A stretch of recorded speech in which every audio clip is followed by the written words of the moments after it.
نحمدہ و نصلی علی رسول الکریم اما بعد اعوذ باللہ من الشیطان الرجیم بسم اللہ الرحمن الرحیم۔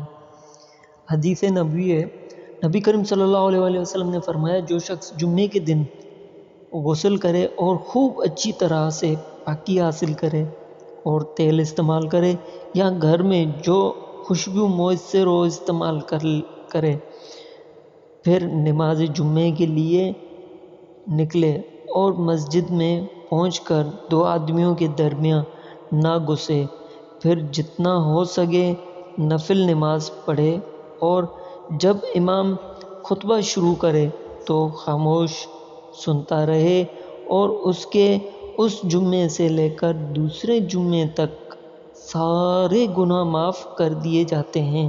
صحیح بخاری حدیث نمبر 883۔ دوستو، جتنا ہو سکے اس ویڈیو کو لائک کریں، شیئر کریں اور سبسکرائب کریں۔ السلام علیکم ورحمۃ اللہ وبرکاتہ۔